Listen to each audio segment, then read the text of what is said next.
na irradiação de Orixalá, na irradiação de Oxalá e Oyalogunã, na irradiação de Obatalá e Oduduá, na irradiação de Omulu e Nanã, na irradiação de Ebaluaê e Ami Oxorongá. Que esse círculo de fogo conecte-se ao coração de Gaia, Mãe Terra, e ancore ao meu redor as forças espirituais para me sustentarem, me protegerem, me edificarem. E que o espírito do Mestre Chaguinhas, que a força do portal que está à sua disposição, ancorado em sua energia, no santuário da Igreja de Santa Cruz das Almas dos Enforcados, e a força e o poder incomensurável das 13 almas santas, sabidas, benditas e entendidas, possam acolher os meus pedidos, que são: faz os pedidos, terminando os pedidos, sabemos que tudo aquilo que precisamos, quanto mais perseguimos, mais afastamos de nós. Portanto, é pela força do sentimento que atraímos aquilo que queremos e necessitamos. Dai-nos, ó Chaguinhas, 13 almas santas, sabidas, benditas e entendidas, o sentimento suave que se chama misericórdia, que a compaixão de Deus se instale em nossa vida, por acréscimo desta compaixão, da empatia sagrada e divina. Agradecemos porque essa oração já se faz atendida. Amém.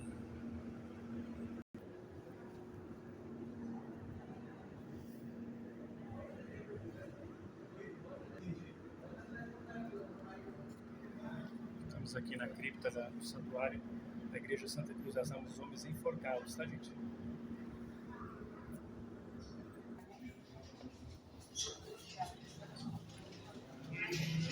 Faça a vontade do meu Pai, que está nos céus. Este é meu irmão, minha irmã. Palavra da salvação. Meus caríssimos, Jesus praticamente já nos tinha dado tudo. Iria dar ainda assim, lá na cruz do Calvário, a sua vida. Faltava, mas já estava tudo nos planos de Jesus, de Deus, a palavra da salvação, a boa nova do Evangelho. Deus, a sua igreja, deu-nos a graça dele, que vai nos amar, nos resgatar, e ela vai dar a luz para que a humanidade toda do seu Filho, o Cristo Jesus, tenha mesmo a luz para arrancá-la do poder das trevas, do poder de Satanás, do poder do mal e do pecado. Então, esta mulher, aquela que é a flor do carmelo, como dizem as Escrituras Sagradas, a flor do carmelo é ela, aquela que por Deus escolhida vai justamente nos fazer, vai fazer germinar a flor na pessoa do seu Filho Jesus, que justamente nos garantirá a salvação e a vida para sempre junto de Deus. Então, é que hoje nós, na devoção popular mariana, nós celebramos como a Senhora do Monte Carmelo, este monte lá das Escrituras, e que justamente Ó chama violeta, ó chama violeta, ó chama violeta. Desce, desce, desce, desce do grande sol central. Purifica e fortalece essa corrente de luz. Selai-nos o verdadeiro pela sagrada de chama violeta. E transmutai, transmutai, transmutai na pureza, liberdade, perfeição. Misericórdia, libertação, renovação, reconstituição, e agora sempre. Pelos Cristos, com os Cristos em Cristo Jesus. Ó Todo-Poderoso eu sou, ó Todo-Poderoso eu sou, ó Todo-Poderoso eu sou. Eu sou, eu sou, eu sou, para sempre a sua presença que atua em nome de Jesus, dos mestres Saint Germain Portas, olha quem diz aqui, Ametiza dos Alunisítios, quer que tudo, que assim seja. Leueixe, leueixe, leueixe. Ativamos a chama violeta aqui na hora da missa, porque percebi a presença de vários espíritos em fila ali, aguardando para serem recolhidos e encaminhados aos postos de atendimento no astral superior. Então, eles formaram uma fila antes dos encarnados fazerem. Então, para que houvesse a transmutação, eu realizei o decreto da chama violeta da misericórdia. Aqui é a igreja Santa Cruz das Almas dos Homens Enforcados na Liberdade. Senhor, as orações que ofereces dos vossos fiéis, que vos apresentamos na face da bem-aventurada Virgem Maria, Mãe de Deus, que elas vos sejam agradáveis e nos tragam o auxílio da vossa misericórdia. Por Cristo nosso Senhor.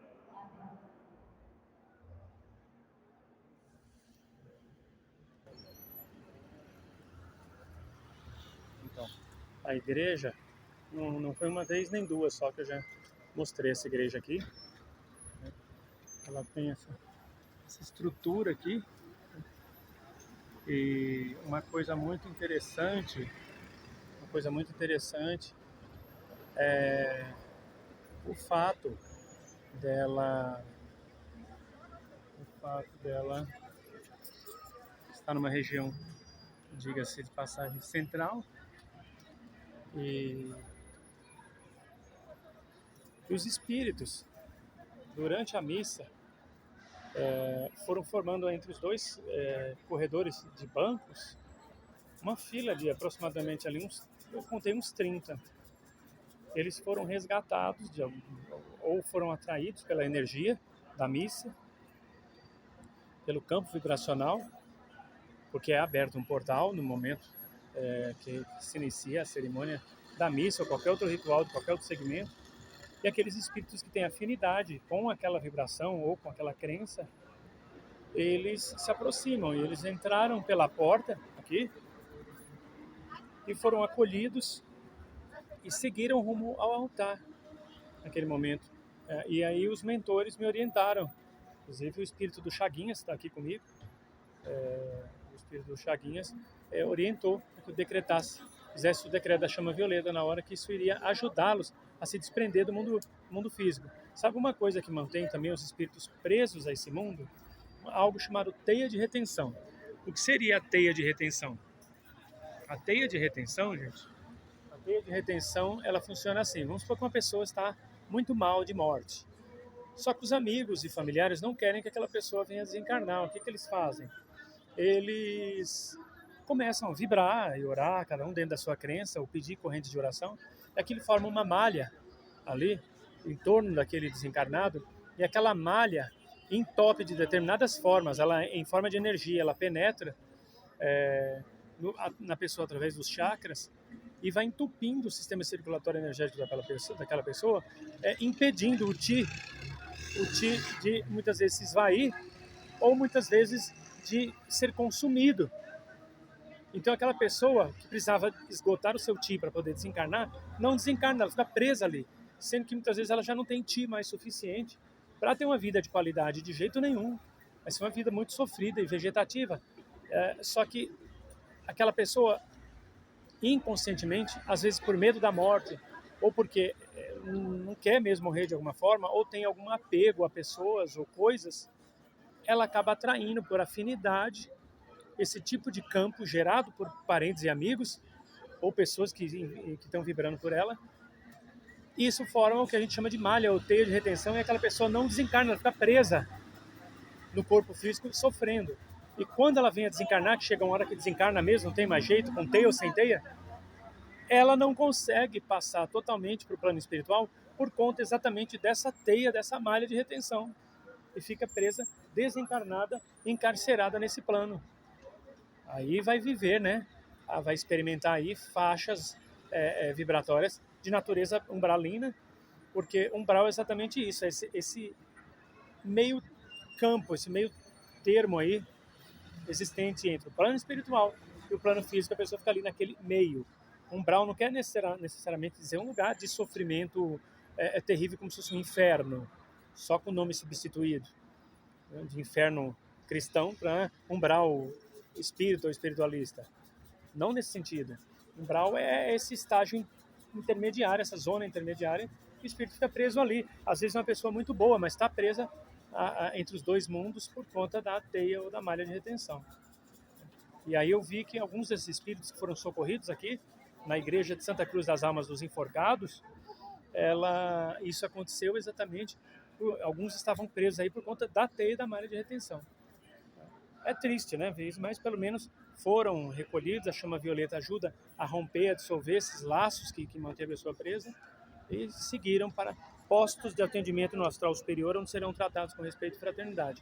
Não necessariamente são enviados para colônias diretamente, né? São enviados muitas vezes para hospitais transitórios ou postos de atendimento ali onde eles vão receber os primeiros socorros, o atendimento, uma triagem, e depois de um tempo, aí a espiritualidade vai decidir, vai encaminhá-los para locais onde eles deem continuidade a hospitalidade que receberam, seja dada continuidade à estadia deles num lugar protegido, aí de luz. É isso, gente. Acho que vocês conhecem a história, né, da igreja, que aqui, bem ali onde é a praça, tá? Era chamada Praça da Forca, hoje é a Praça da Liberdade, onde tem o metrô, e o Chaguinhas, ele foi muito injustiçado, porque tentaram enforcá-lo por diversas vezes, a corda rompeu, a sentença foi dada por Dom Pedro I, ele era um militar, tudo indica que o cargo dele correspondia ao que seria um sargento hoje em dia, da Guarda Nacional, e por reivindicações justas que ele fez na época, o rei não concordou, o Dom Pedro I o condenou à morte. Era uma tradição da época, quando a corda rompia, libertar o condenado, mas porém Dom Pedro não mandou libertá-lo, muito pelo contrário, insistiu no enforcamento por diversas vezes, todas as vezes a corda rompia ao meio, e ele foi executado, uns dizem foi executado a paulada, outros dizem foi executado fuzilado, né?